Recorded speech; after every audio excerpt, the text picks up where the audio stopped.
stratégique hebdomadaire, c'est avec Éric Galliègue. Bonjour Éric. Bonjour Aude. Vous êtes donc le président de Valcon Expertise et on revient avec vous sur les temps forts de la semaine et d'abord la performance hebdomadaire. Alors on se rend compte que cette semaine le CAC a mieux résisté. Il est mieux résisté que les actions américaines. On a effectivement une légère hausse, c'est plutôt une forme de faible volatilité globalement depuis quelques jours, depuis une semaine ou deux d'ailleurs. Faible volatilité, petite hausse donc en Europe, plus 1%, et légère baisse aux États-Unis, moins 0,7%. L'élément marquant, c'est la baisse importante de l'euro qui a perdu 0,6% à nouveau cette semaine, notamment dans le cadre donc de la réunion de la BCE. Oui, là qui se situe dans les 1,11 $. Alors les actualités de la semaine, donc on en parlait tout à l'heure, la BCE ne remontera pas ses taux en 2019.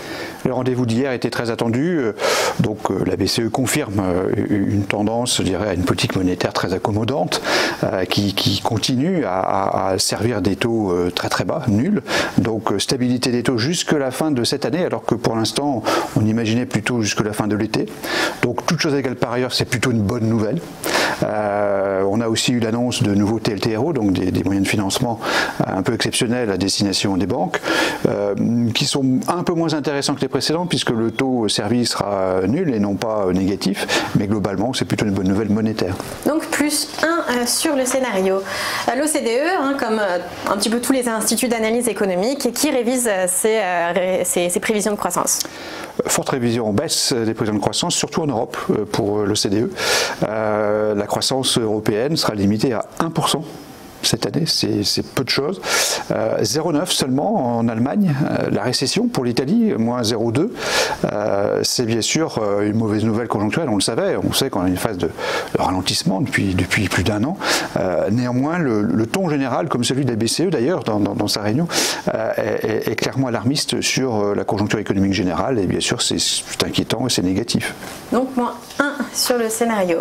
La baisse du travail temporaire en France, c'est un indicateur d'importance, c'est ça? C'est un indicateur qu'on considère comme intéressant parce que le travail temporaire, c'est un petit peu un indicateur avancé de l'économie d'une façon générale. Et là, effectivement, ce baromètre qui est assez unique en France, donc promu par Prism Emploi, confirme une baisse du travail temporaire de 6,6% au cours du mois de janvier. C'était déjà en baisse au mois de décembre. On a surtout une forte baisse sur le secteur du transport qui est lui-même un indicateur avancé de l'économie. Donc globalement, ça confirme que la conjoncture économique en zone euro, elle est quand même inquiétante.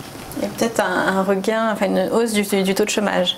Et la possibilité à terme, bien sûr, d'un retournement donc, de la situation sur le marché de l'emploi.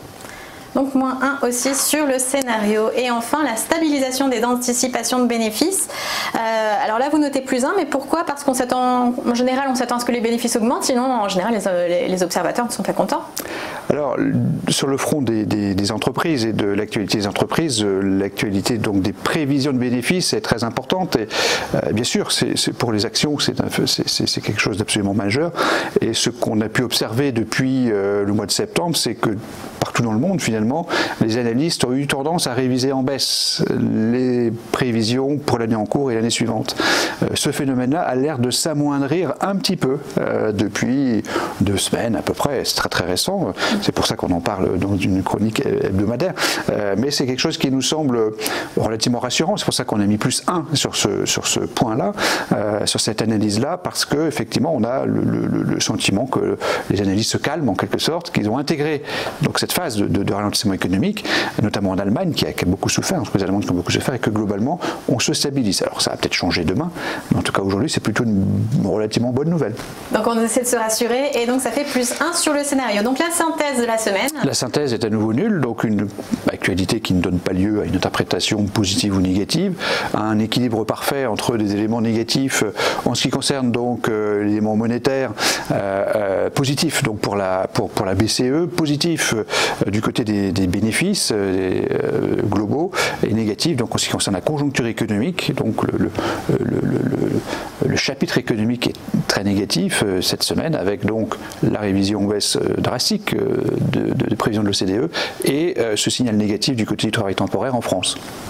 Et alors, les recommandations d'investissement sur le CAC, qu'est-ce qu'on fait cette semaine? Alors, dans un marché qui globalement a continué à résister, voire à monter un tout petit peu, alors que nous étions, selon notre approche, déjà à des niveaux un petit peu tendus, on considère que le rebond technique, donc, qui a marqué les 2 premiers mois de l'année, devrait se terminer et qu'on devrait avoir une rechute qui devrait se mettre en place, à notre avis, dans les tout prochains jours. Donc nous sommes négatifs sur les actions puisqu'elles doivent normalement baisser d'un point de vue tactique négatif et nous recommandons la pondération la plus faible possible sur les actions. Sous pondération. Merci beaucoup Éric Galiec. Je rappelle que vous êtes président de Valcamp Expertise.